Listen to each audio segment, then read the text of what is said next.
Is there someone who could put the verse up for everyone to read?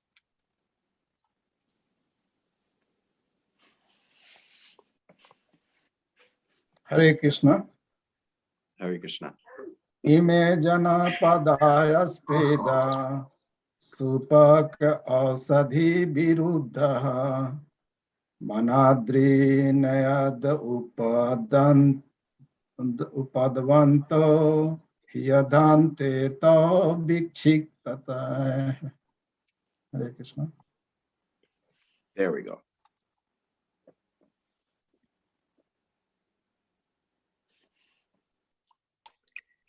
Ime jana pada smridha supakvashadhi virudha vanadri nati udanvanto hyatyante tava vikshitai. Ime jana pada suddha swardha supakpaushadi viruddha vanadrinadhyai udanvanto he edante tava vikshitai. Ime janapada shridha supak vosadi virudha vanadrinadi udanvantu yadante tava vikshitai. Hare Krishna. Ime janpada smritaha supakaushadhi virudaha vanadri nadya udanvanto ya edante tavo vikshitahe. Hare Krishna. Thank you.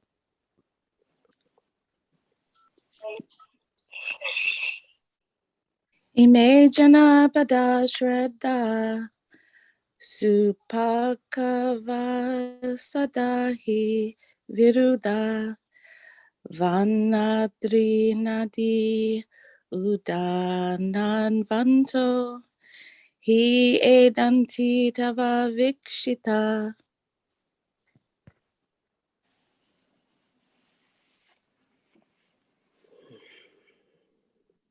Anyone else? Okay, word for word translation. Ime, all these. Janapada, cities and towns. Svridha, flourished. Supakva, mature. Oshadi, herbs. Virudha, vegetables. Vana, forests. Adri, hills. Nadi, rivers. Udanvanta, seas. He, certainly. Edante, increasing. Tava, by you. Vikshitai, seen. Translation.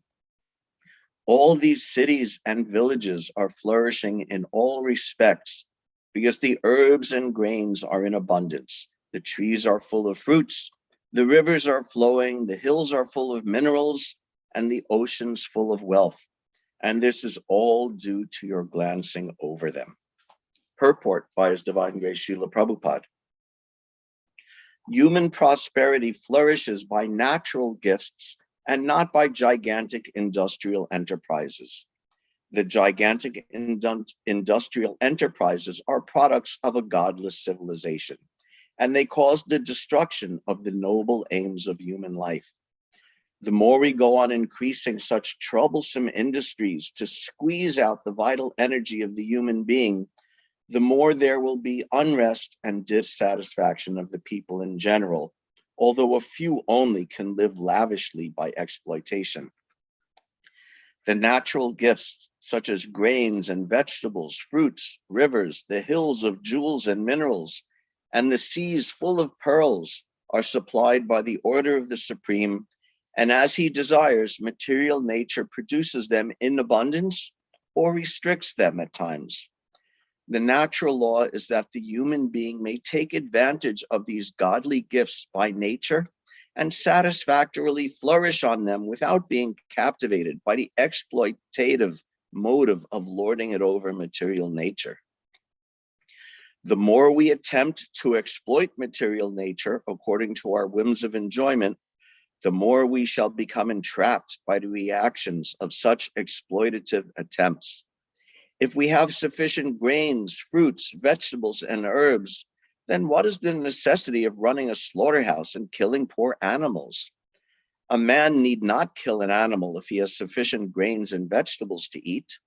The flow of river waters fertilizes the fields, and there is more than what we need. Minerals are produced in the hills and jewels in the ocean. If the human civilization has sufficient grains, minerals, jewels, water, milk, etc., then why should it hanker after terrible industrial enterprises at the cost of the labor of some unfortunate men? But all these natural gifts are dependent on the mercy of the Lord. What we need, therefore, is to be obedient to the laws of the Lord and achieve the perfection of human life by devotional service. The indications by Kunti Devi are just to the point. She desires that God's mercy be bestowed upon them so that natural prosperity be maintained by his grace. Ime janapada sridha supakvo shadi virudha vanadri nadyudanvanto ye dante tava vikshitai.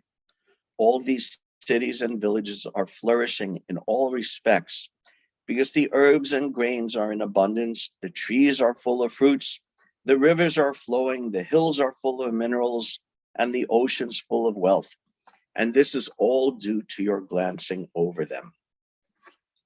Nama Om Vishnu Padaya Krishna Hashtaya Bhutale Srimate Bhaktivedanta Swami Niti Namine Namaste Saraswati Devi Gaurvani Pachayane Nirvishesha Shanivari Vastuta Deshatarine.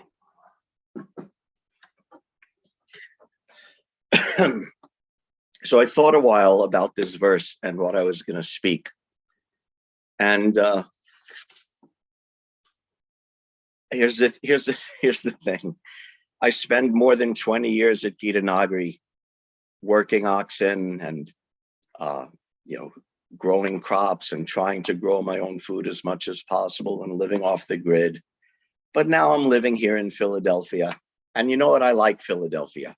So I gave that aspect of my life up more or less. So what can I say about it? Anything I say is going to be, suspect. So keep that in mind. But none of that invalidates anything that Srila Prabhupada is saying here about the value of the natural gifts of the earth and the value of living a life that is more directly in touch with those natural gifts. Living that sort of natural life, depending on the grains from the ground, the water from the rivers and the wells, the fruits of the trees.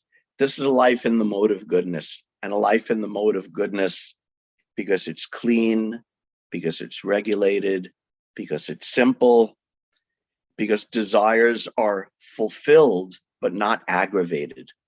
Because of that, this sattva guna type of life is very conducive to spiritual life. So it's a very good thing to pursue. As Prabhupada used to say, you can't eat nuts and bolts. When we're connected with nature, when we're living a life connected with nature, through all these things that Prabhupada has described in the verse and purport, then it's natural that we think ourselves, understand ourselves also as part of that nature, that greater nature. In connection with it, then we won't abuse it, then we won't pollute it, then we won't ruin it and exploit it for our own sinful purposes. And when we understand that nature in relationship to Krishna, then that's the actual perfect understanding of it. Bhagavad Gita says, Gam avishya cha bhutani. I maintain all living beings. Dharayam yaham ojasa pushnami choshadi sarva soma bhutva rasatmaka. That all living beings come from this, are produced, or their bodies at least, are produced by this material nature, which is all under my control. And through that control and through my energy in this world, I give life to all the plants and all the herbs and all the vegetables and make them rasatmaka. I make them delicious and juicy and healthy and fruitful and nourishing. So when we understand that, that's a very important thing to understand about how the material world is put together. Prabhupada was fond of this concept. He said more than once he would talk about the nobility of the profession of agriculture. One time he said, there's some saying, isn't there, that agriculture is the noblest profession? And many, many people have said that, but one perhaps the originator of that is the first president of the United States, George Washington, who said, agriculture is the most healthful, most useful, and most noble employment of man.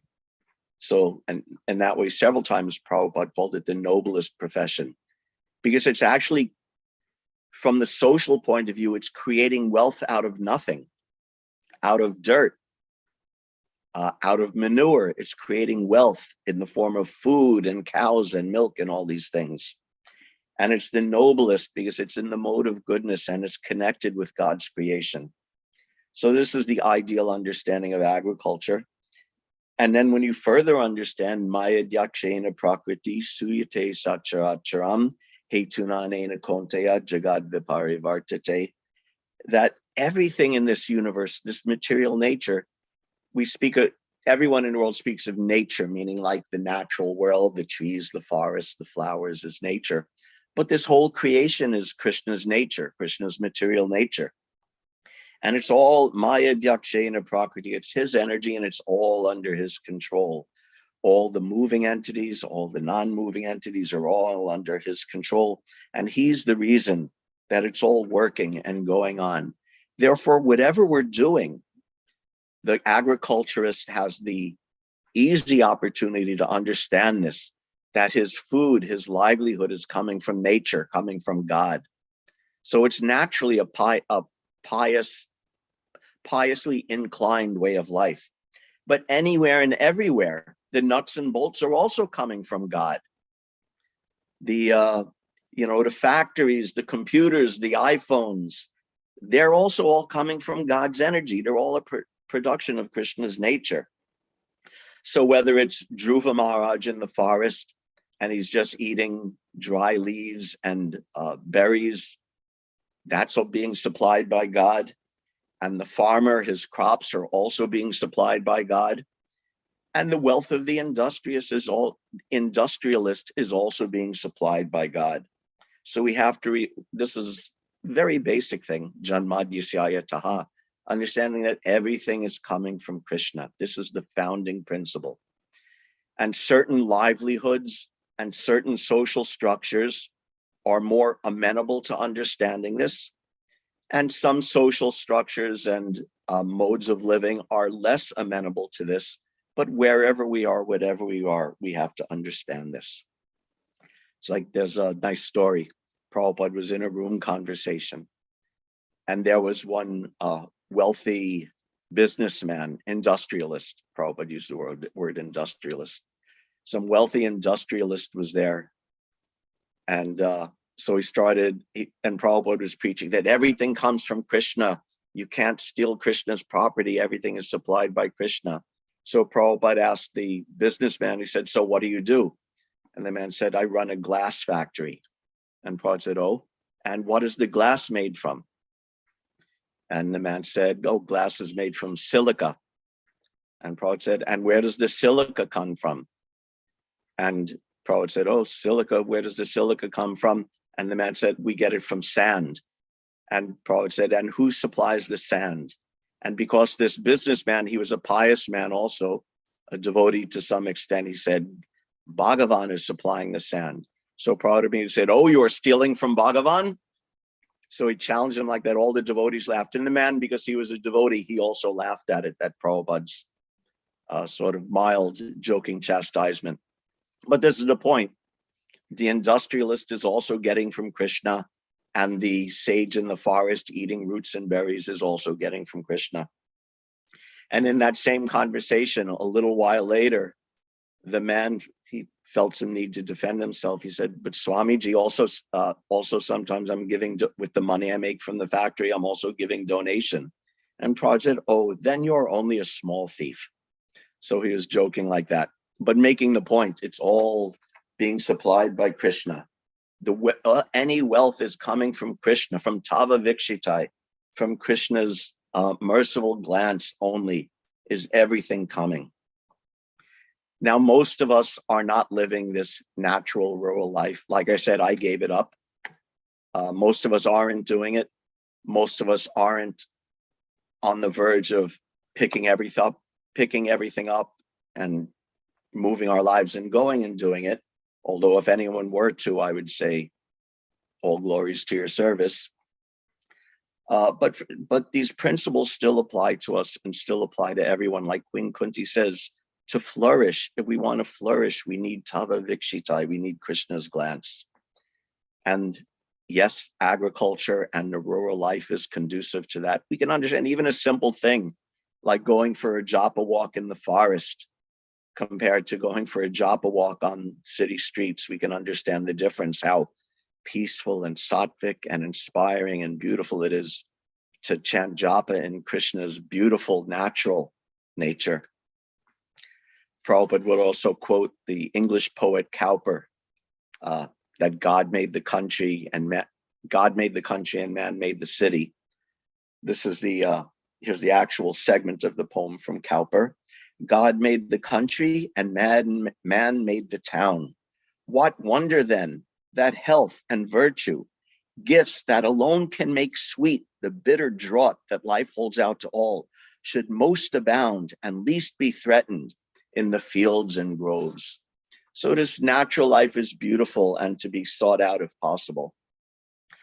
But Prabhupada was also not in any absolute sense anti-industry or anti-technology or anti-science. He would give a simple example, like his dictating machine.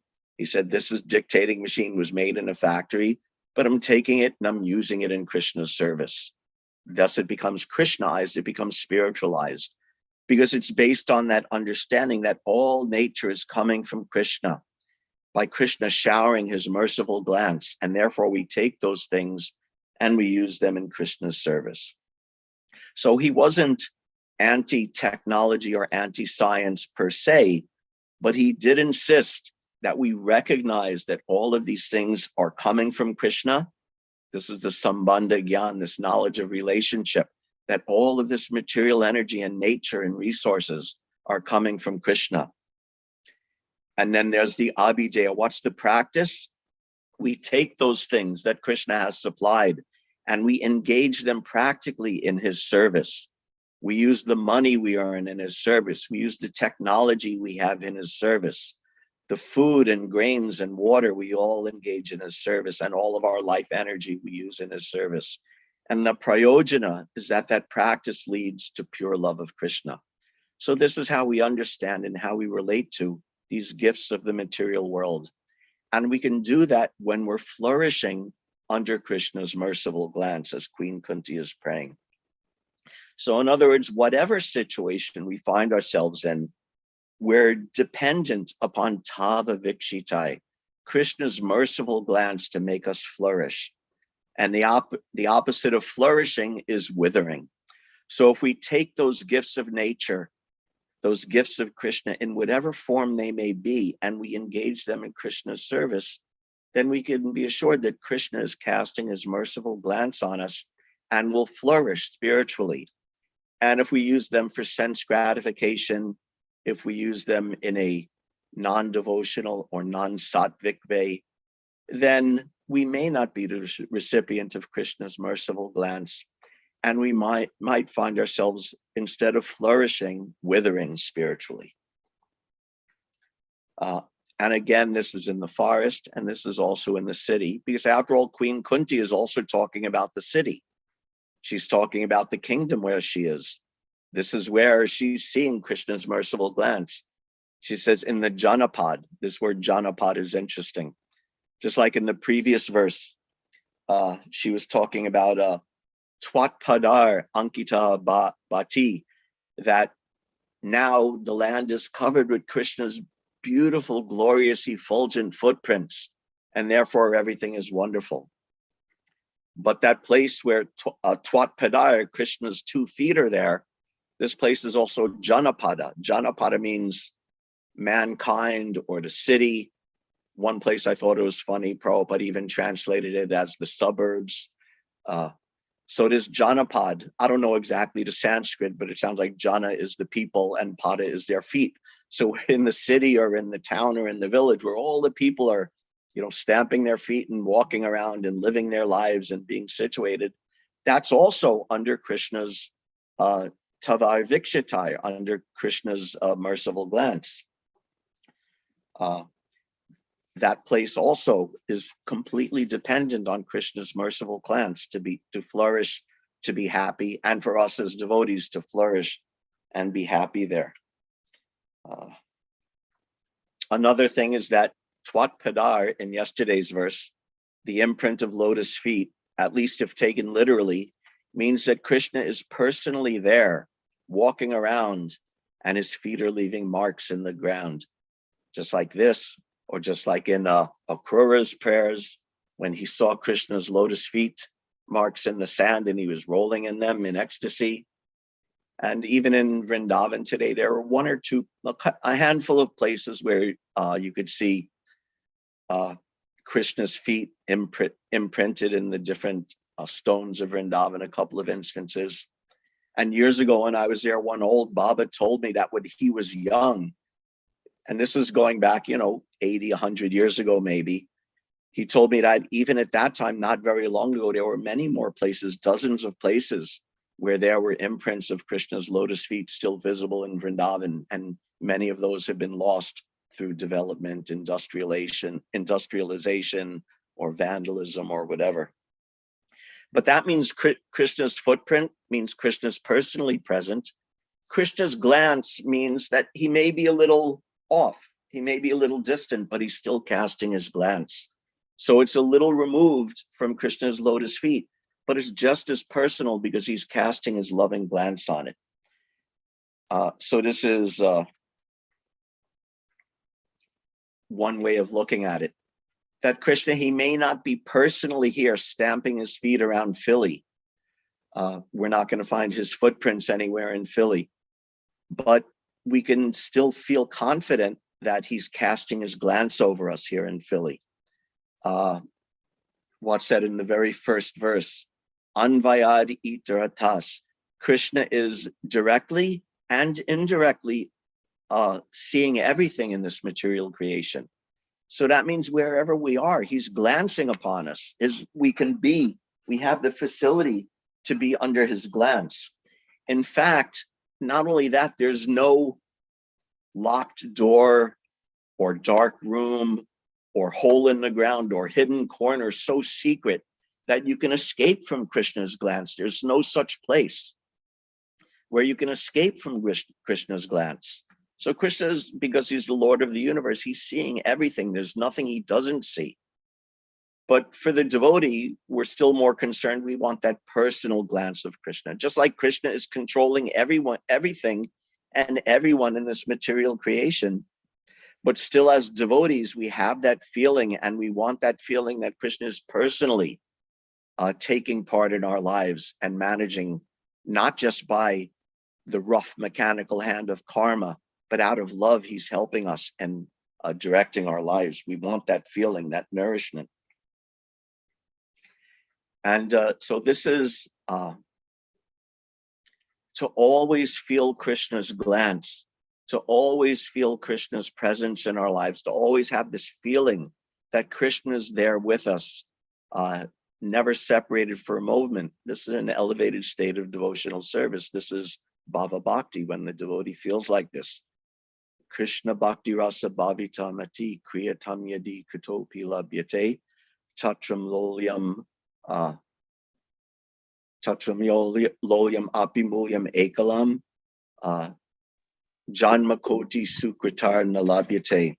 That this Bhava Bhakti, Krishna Bhakti Rasa Bhavitam Ati, which Prabhupada translated as Krishna consciousness. But this is the ecstasy of tasting the nectar of a relationship with Krishna is the most precious thing, the most valuable thing.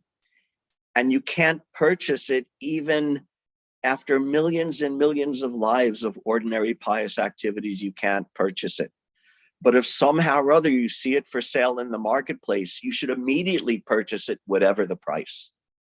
So this is this ecstasy, this feeling that Krishna is always glancing on me, and I'm always looking at Krishna, or at least looking for Krishna.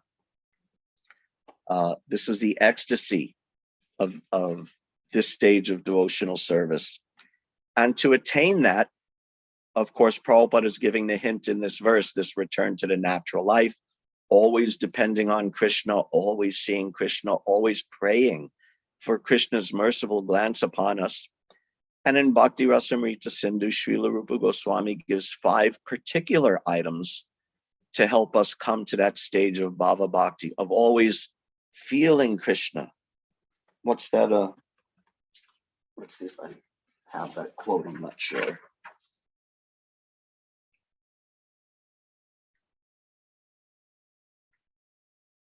Maybe not.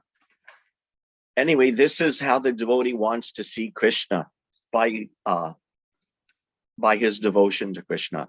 Prabhupada would often say, he would say this, don't try to see God, but act in such a way that God will see you. This is in one lecture, he said, my Guru Maharaj used to say that. Don't try to see God. You work in such a way that God will see you. God will take care of you. Don't try to see God. This is the process. I want to see God. Oh God, please come and stand before me. Oh, just like he's my servant. God is no one's servant. You have to oblige him by your love, by your service. That is the process.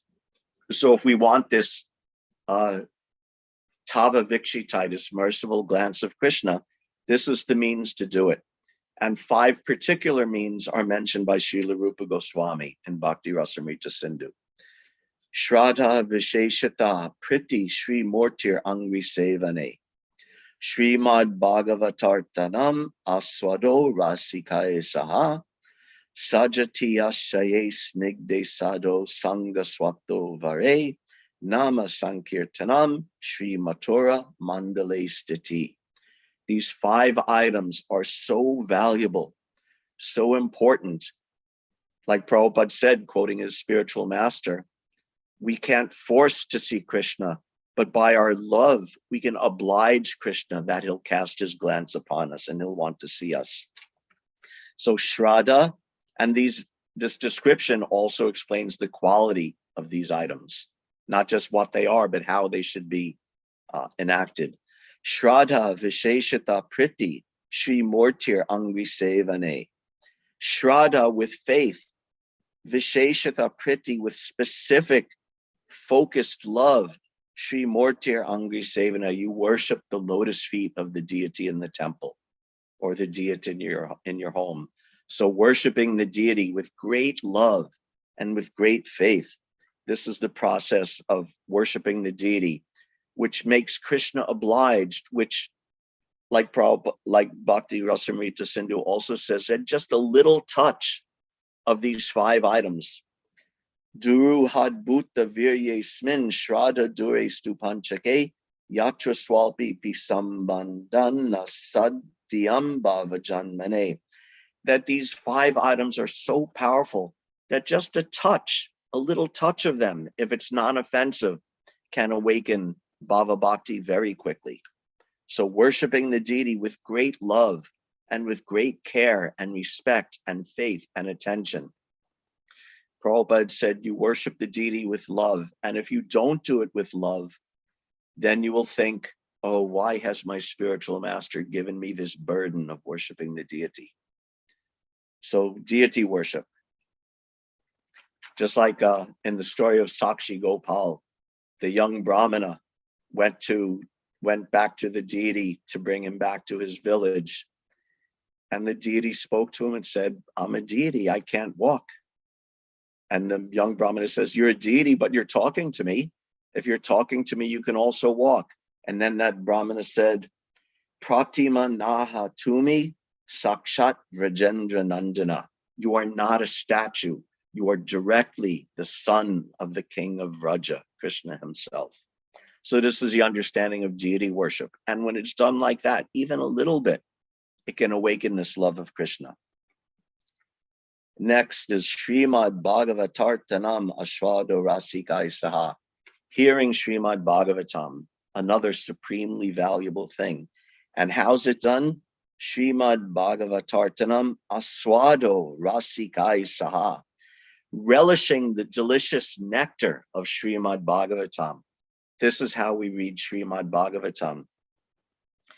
Bhagavatam itself says, Nigama Kalpaturor Galitam Palam, Pibita Bhagavatam Rasamalayam, Mahoraho Rasika Bhuvi Bhavuka.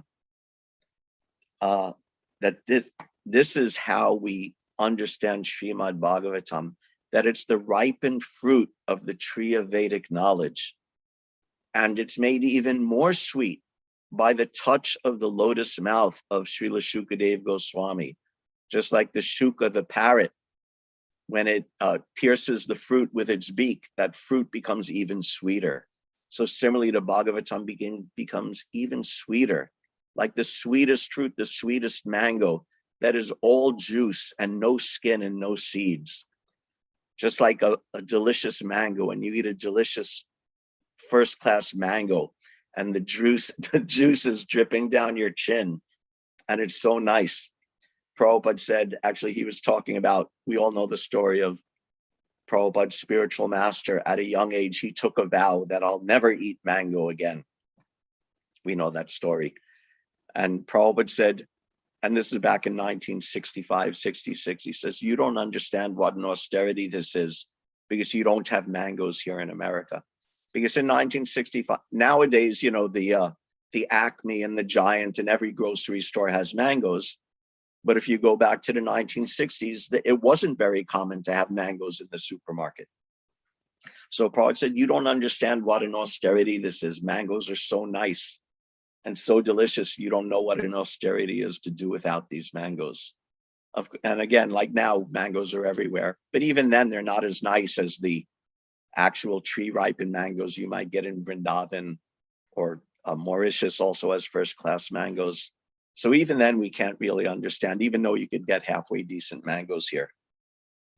And Satsvarup Maharaj tells a nice story that when he heard that, how Prabhupada liked mangoes so much and they were not available and they were the king of fruits, he said, he found on his way home from work, he found one sort of upscale grocer and he asked for mangoes, and they didn't have them out front, but in the back, they had like a special cooler for like special customers and connoisseurs where they had a few mangoes, and he got a mango for Prabhupada there, and he made it a habit every day to go to that grocer and bring Prabhupada a mango because he knew Prabhupada liked them so much. So this is how to relish Bhagavatam, like this, that it's just like a sweet, juicy mango where the skin comes off easily and the seed separates easily without a lot of fibers. You know, sometimes they're very fibrous, stretching out into the flesh of the mango. It's just all sweet, soft flesh and juice and delicious.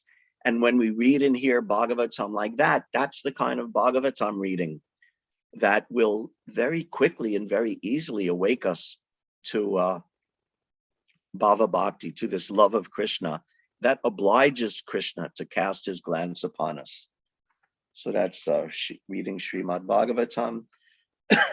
Next is Sajati Ashaye Snigde Sado Sangha Swato Vare. This is also very interesting. This is Sadhu Sangha.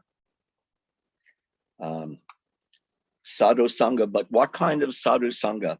Sajati Ashaye Snigde. Sajatiya means, it means your own, in a literal sense, it means like your own caste. Swajati, your jati, your caste. But of course, not caste in the material sense, but meaning like-minded devotees, devotees who are like you in your sampradaya, in your group, in your spiritual family. It means ISKCON devotees and like-minded devotees who share your interests, who share your concerns in devotional service. and Snigde, who are you have a very affectionate relationship, not just an official relationship. That official relationship is also nice. Just like I know if someone's an ISKCON devotee, I'll immediately, unless convinced otherwise, I'll immediately consider, oh, that this person is my friend. This person is my family member because they're an ISKCON member. But that's official. Then when you actually get to know them, Snigde, then you can actually have an intimate, affectionate relationship.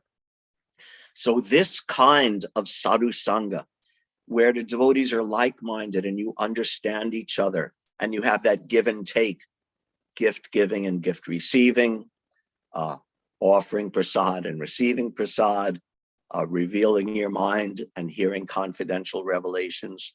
When you have that intimate, friendly, affectionate relationship with other devotees, and of course at the center of that relationship, because they're devotees, what's that Bhagavad Gita? My devotees are always discussing me and enlightening each other about me. What's the Bhagavad Gita verse? It's escaping my mind. Machita madgata prana. Thank you. Yes, Madchita madgata prana bodhayantak parasparam. Kathayantas. Yes, thank you. Nityam. Kathayantas chamam nityam tushyanti charamanti cha. This is real sadhu sangha, that the devotees are discussing Krishna and enlightening each other and receiving enlightenment about Krishna, and tushti, and feeling that great pleasure and satisfaction discussing Krishna in the association of devotees. This kind of association very quickly elevates one to a high stage of love of God. And again, Krishna feels obligated to such a devotee and will cast his merciful glance upon them. And in this way, the devotee will continue to flourish in devotional service. Next, I'll take them a little out of order. Sri Mathura Mandale Stiti, residing in Mathura Dham. So this is very interesting and very important. Mathura Vas literally means residing in Mathura or residing in Vrindavan. So if a person who can actually live in the holy Dham is so fortunate, and who loves that place and lives in that place is so fortunate and so blessed. Simply by living there, you make oceans and oceans of advancement in devotional service. And those of us not fortunate to live there, if our schedule and our time and our finances allow, we should visit Vrindavan Dham. We should visit Mayapur Dham, go on some pilgrimage when it's possible. And if we can't, or when we can't, there are other dhams also. Krishna's temple is a dham. Krishna has established this temple and he's present here. Lord Jagannath is here. So it's Jagannath Puri. Philly temple is New Nilachala, right? Is that correct? Yes. Yes, New Nilachala. I feel like I'm being offensive actually that I didn't actually know that 100%. But yes, Philadelphia's New Nilachala. So this is Jagannath Puri Dham, and Radha Sharad Bihari is here. So it's Vrindavan Dham, and Gaur-Nitai is here. So it's Mayapur Dham. All the dhams are present here in the temple. So when and if we can't go, the several thousands miles to the geographical Vrindavan and Mayapur, we can daily or weekly or regularly come to the temple and also be coming to the Dham, be a Dhamvasi for a little time each day. And we can also make our home a temple, have Krishna there in some deity form, in some form, and worship him and submit to him and develop love for him and make our home a Dham. And on an even more subtle internal level, we can make our hearts a Dham. The Dham is the place where Krishna resides.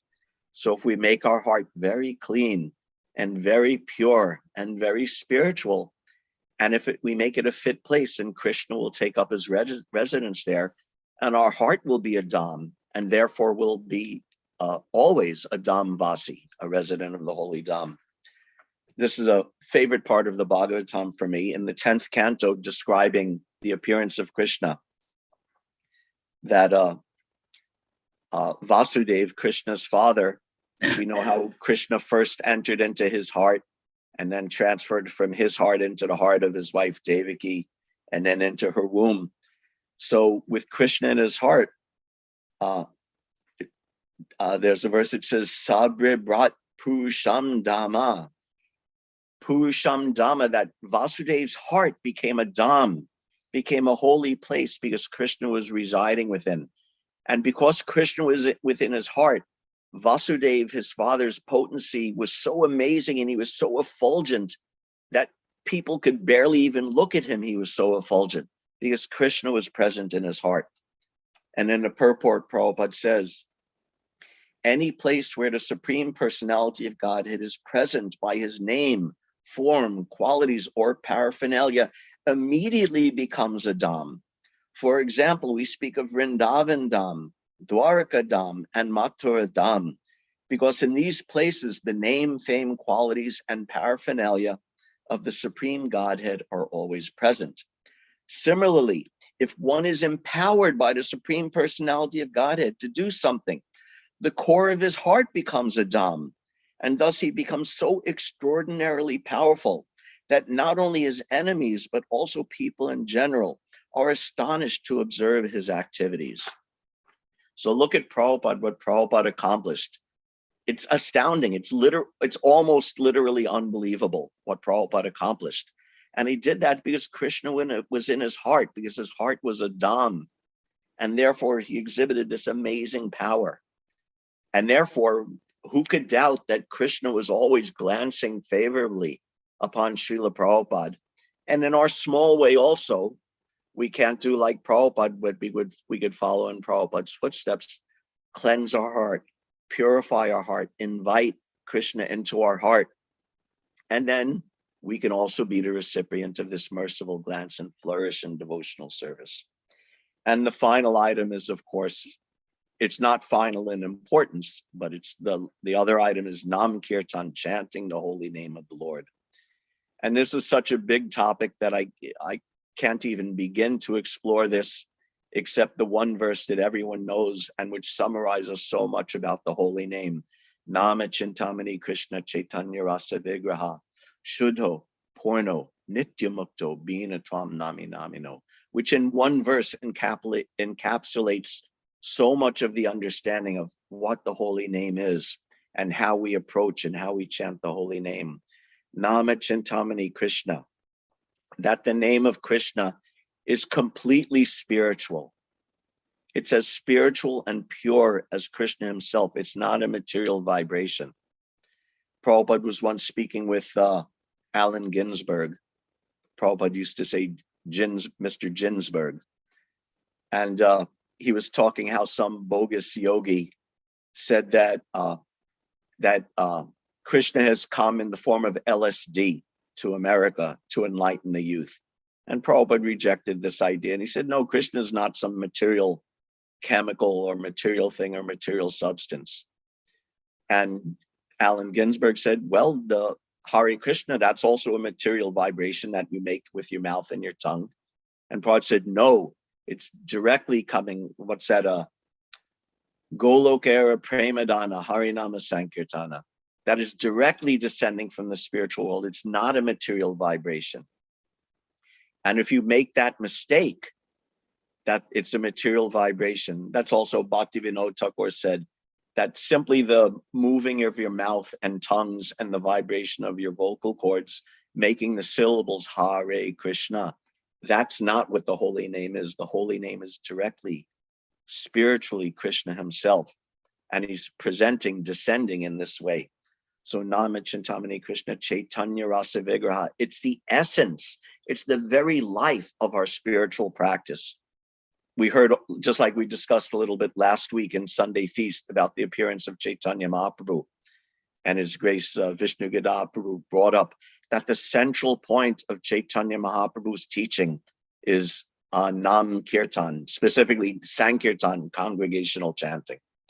So Chaitanya Rasa Vigraha, Shuddho, Porno, Nityamukto, it's Shuddho, it's completely pure. Porno, it's complete. Just by chanting, It's complete. There's nothing lacking. Krishna himself in all of his existence is completely present in the holy name, complete, Purno, and Nitya Mukto. It's completely liberated, completely free from any material contaminations. And why? Bina Twam Nami Namino. Because there's no difference between the name and the possessor of the name.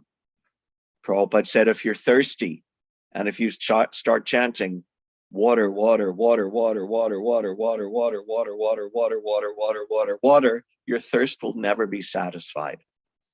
But if you're thirsty for Krishna, if you're hankering for Krishna, if you want to approach Krishna, if you want Krishna's loving glance, and you chant Hare Krishna, Krishna Krishna, Hare Hare, Hare Rama, Rama Rama, Hare Hare, then you can understand that Krishna is immediately, personally present. Prabhupada says in Bhagavad Gita purport also, that when the devotee chants Hare Krishna, Krishna and his internal potency are dancing on your tongue. So this is the holy name. So these 5 things, Nam Kirtan, Sadhu Sangha, Bhagavat Shravan, Mathuravas, Archa Murti, Shradaya Sevan. These 5 things are so valuable, so important. And if you're living in the forest, eating leaves and berries, you engage in these 5 things. And if you are a noble farmer producing food from the land and protecting the cows, you engage in these 5 things.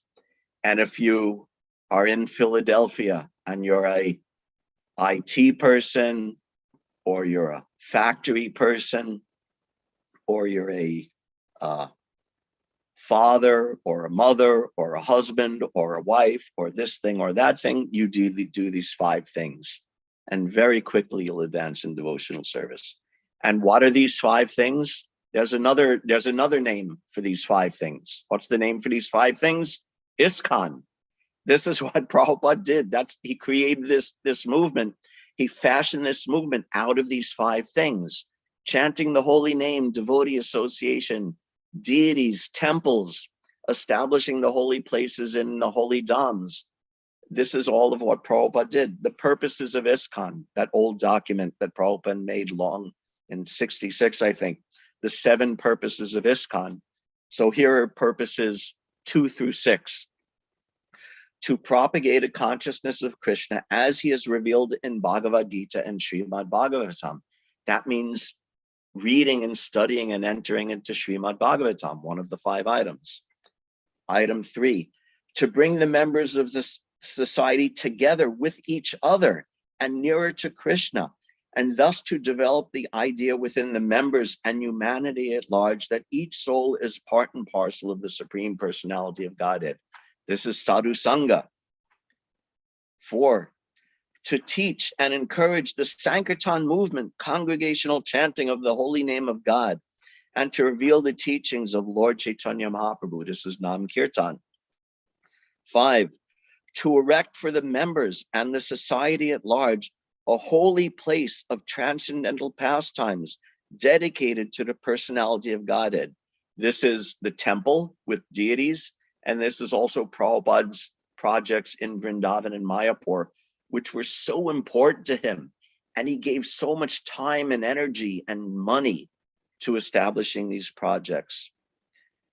And 6, to bring the members closer together for the purpose of teaching a simple and more natural way of life. And he's bringing it all back, that all of these things, the devotees come together with the temples and the chanting and the holy name for this simpler and more natural way of life, which Prabhupada hoped for someday, some sort of rural communities and Varnashram communities.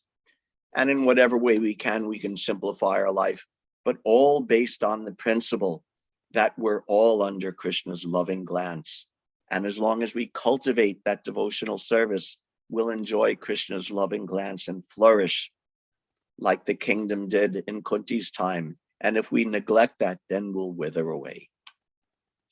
Hare Krishna. Thank you very much for patiently listening, everybody. Hare Krishna. If there's any questions or comments, we can discuss.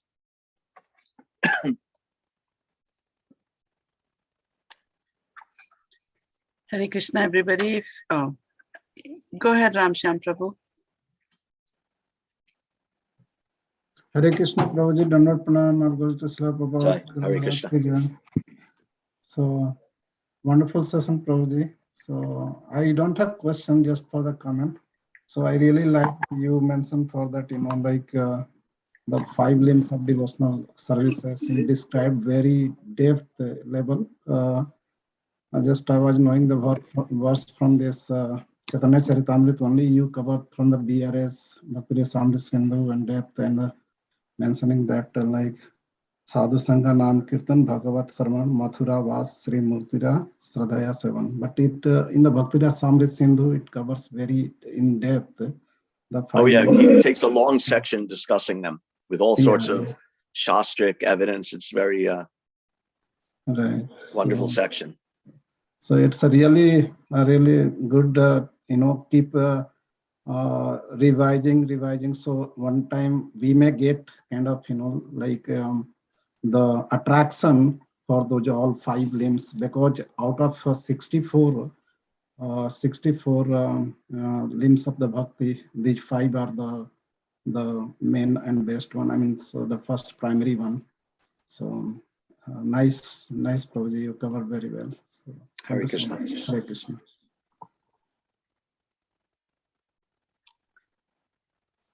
If anybody else has anything to ask or comment on, please just unmute yourself. Sue Devi's hand is up. Go ahead. Hare Krishna. Hare Krishna. I always have a lot more to say than anybody else, but I'm going to keep it short. I have a couple of comments and a question. Now, first comment was very nice class. I never thought of the 7 purposes of ISKCON like connected to this, but it was, it makes sense and it was beautifully explained. And then actually, just by going to the temple or the morning program, all these 5s are already attained.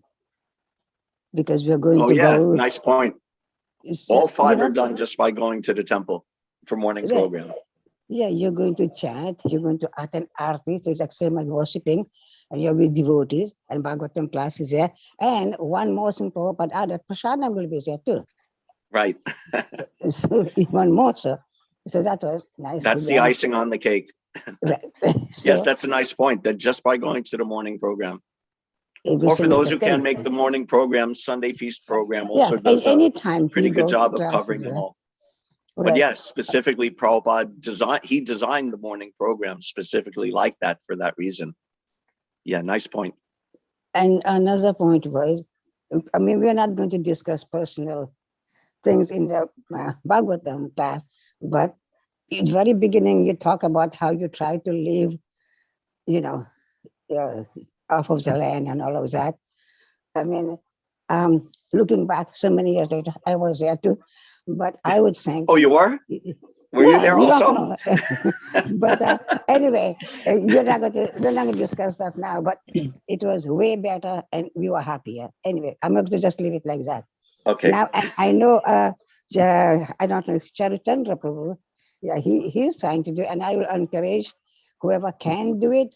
I would not go back to the same extreme we did. I will do some changes, but I would love to go back to.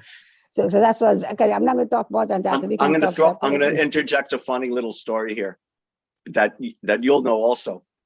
One time, Vraja was still young at the time, and we were still doing things pretty simply at that time. And we were talking about doing something or getting something, I can't remember exactly. And Vraja, he was just a little kid. He said, "Oh, we can't do that. We're too poor." And I said, "Well, actually, we have, I have enough money to do it. It's not." He said, "But we're living like this, without electricity and growing our food." And we explained, we're not doing it just because we're poor. We're doing it because we want to. So perhaps you remember that also. Yeah, I do. And he doesn't want to go back to it.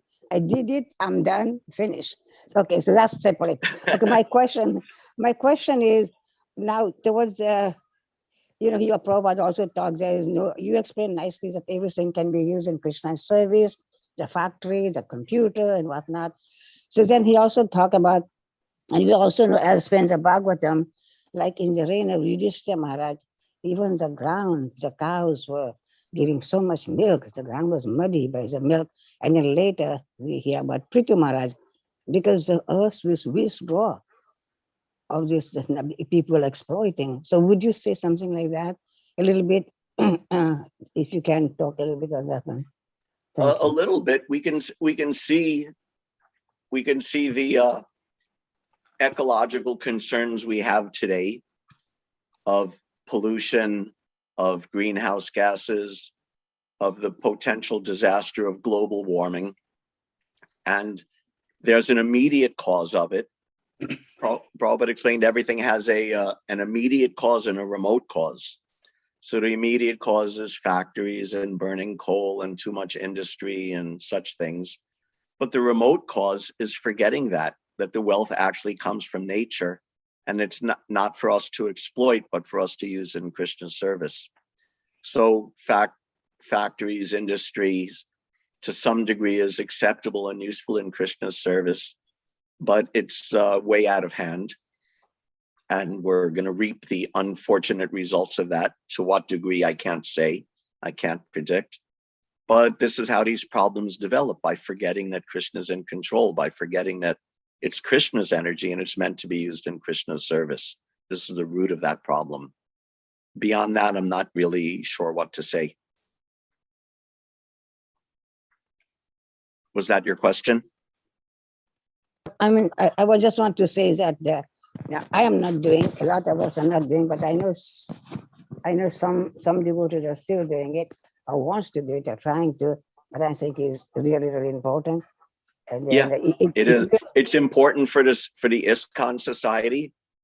It's important for the world society if we ever actually get it right and are able to expand it and spread it.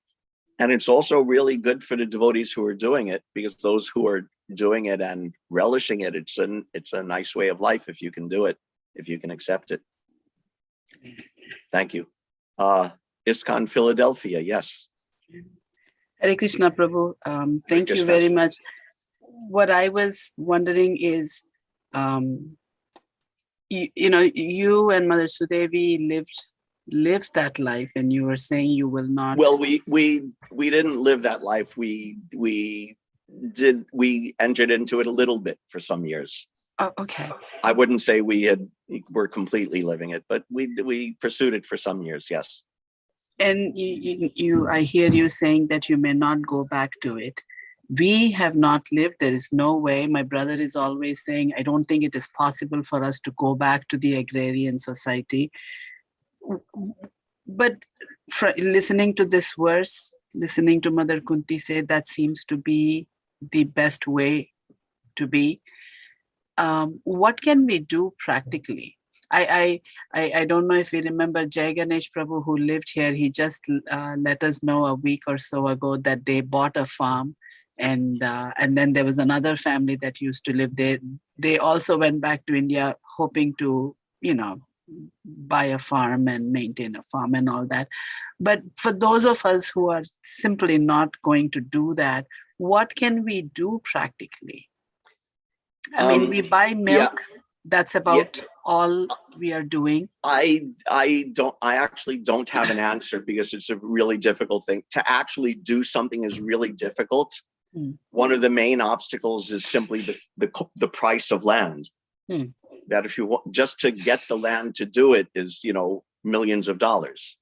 So where, I have no practical thing except if you're not going to pick up and change your life, like you say, if you want to buy the milk from Gita Nagari, or support by donation, or the people who are doing it, find a community that's doing it, that's inspiring you, and get involved in some way. Or I really don't have much of an answer. Like I said, I pursued it for some time and also felt difficulties and impediments, and also other reasons. My son growing up and moving to Philly, so I followed him to Philly. So there's all sorts of reasons why I'm not there anymore. But it's hard. It's a really hard thing, and there are a lot of practical obstacles to doing it. And I have no answer, I'm sorry to say. But I mean, at least if we agree that is the better way, we should probably at least try to support somebody who is doing Yes. it. I mean, if Yes. we have to buy the milk, it is a little bit of an inconvenience, especially now that nobody is bringing the milk. So now we are having to sign up, and all of us are having to take turns to go pick up the milk. Take Right. on that service. Don't say, oh, I cannot go, so I won't. And I don't know what else or how else we could support. But the thing is, if we say it is a good way, if we say this is what Prabhupada would have wanted, then we need to do what we need to do to support it, even if it is inconvenient. Right. According to our inspiration, Capacity, yes. According to our capacity, whether Yes. it's financial capacity, time capacity, Yes. inspiration capacity. If we have realization that it's important, we should support it. Like book distribution. If you have a realization and a capacity, you support it. And some may support it by actually putting a book bag over their shoulders and going out and doing it, or those who don't have the time or the bravery for that, you could buy books for someone else to distribute, or there's all sorts of direct and indirect ways to support a variety of ISKCON programs. So we find those things that inspire us and we consider important, and we support it in a way that we can. But practically, I have no advice, unfortunately. I think just today, the way you connected the two, like Mother Sudevi said, never thought that the 7 purposes could be linked that way. And I think that is exactly what Prabhupada wanted, is that we apply, not just study it, but think through, see what it actually means, and basically apply it. If we don't apply, there is no such thing as only at that level or at only this level. Whatever level we are capable of, we try and apply. And I think every one of us has something that we can do to contribute. It's like that, the squirrel in the Ramayana. Yes. That help matters. That those little tiny gaps between the big boulders also need to get filled. So nice point. I thought I saw 2 more hands up. I don't know where they went. Yes, Mother Vinyavali Mataji. Okay. Yes, Prabhu. Thank you very much for the nice class. And I actually practically I saw a young family in San Jose, and it's I think 2-3 hours from San Jose proper, from temple or something. And in young family, they have small little boys, 2 boys. They started they bought a big land, and they started a farm, like only cows. They put cows, and I had been there. It was wonderful, and we had one time we have the puja and everything there also, because all the devotees we went, we made prasadam, and we had been there. But they started it, but they're finding it so hard to take care of the cows and maintain that. And because the cows used to walk away before, and they made a fence for them. And now they all know that, though they go out for cheering, for going that, they go out, but by evening, they all come to the gate and they stand in a line. Right. They come back to the place. So they learned that, but only to take care of all that young family, he's working and he has small kids and family, going there and coming back and taking care of his job. That was getting it hard these days. It's very hard. And he arranged one person, when a camper kind of thing, he put it there and he lives there. And he takes care of the cows. And though it was so beautiful to watch and experiencing, that's a nice thing, but it is very hard to maintain like that these days, these modern days. One thing I'll say is that to do it sustainably, like that one person doing that, that's glorious and that's really wonderful that he's doing it, but that's not really sustainable. that he has to work an outside job and he has so little time and this and that. To do it sustainably, you've heard that saying, it takes a village.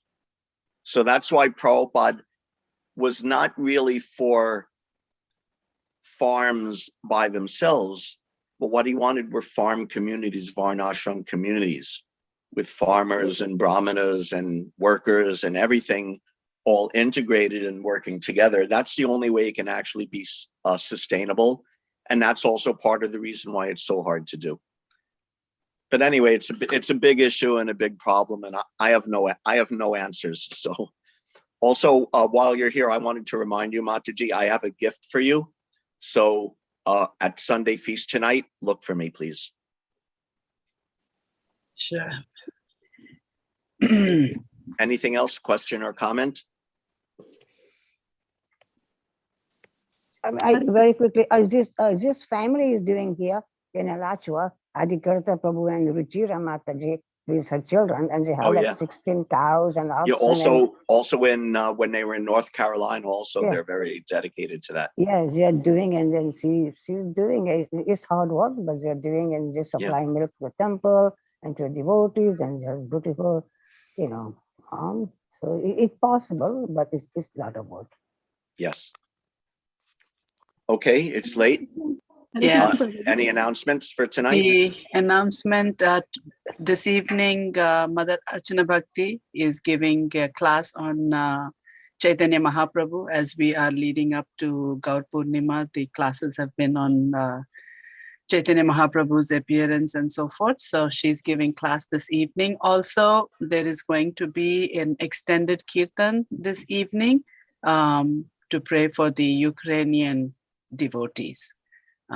So let us all get together and have kirtan so that they get the strength to get through this ordeal. Haribol, I think Suman has a question. Yeah. I have a question. It's very difficult to live in the farm, and because of the age also, because we don't have enough strength to grow plant, because we have a land in Himachal Pradesh. My husband he's used to that place, all the mountains, and he likes there. But when I go there, because I have lived in cities throughout my life, so I go there and I like there, but it feels very difficult. Like I cannot live there forever. But that situation, as awesome as it is, we have to honestly understand that it may not be for everyone. Or at the very least, it takes some getting used to. I remember when we first moved to Gitanagari, when my wife first moved to Gitanagari, actually she moved to Gitanagari, and then maybe a year after that or sometime after that, we built our house. And our house, it's a little bit back from the road. And at first she didn't like it. It's so quiet. I don't see any people. I don't see anything. I don't see anyone. It's so quiet. But then she actually grew to like it. So at first she didn't like it, and then gradually she grew to like it. So it takes some getting used to, and it's not for everyone. Not everyone is a farm person. That also we can understand. Not everyone is a farm person. I have two questions, and thank you, Sudevi Mataji, for mentioning my name. And I have a question. When you were referring to the shloka that says Bhagavatam is a ripened fruit, that shloka is in the Bhagavatam, or you were just which one are you talking about? I think Nigama Kalpataror. Nigama Kalpa, yeah, that's the third canto 1, chapter 1, I think text 3 of Srimad-Bhagavatam. Nigama Kalpataror Galitam Palam 113. 113. Okay. Thank you very much. Actually, that whole, the whole beginning of the Bhagavatam is really like a glorification of the Bhagavatam itself. And that verse is especially beautiful. Okay, Hare Krishna, thank you everybody for mercifully showing up and casting your merciful glance upon me. Hare Krishna. Hare Krishna. Patita Nam Pavnebhyo Vaishnavebhyo. Everyone take care. Hare Krishna.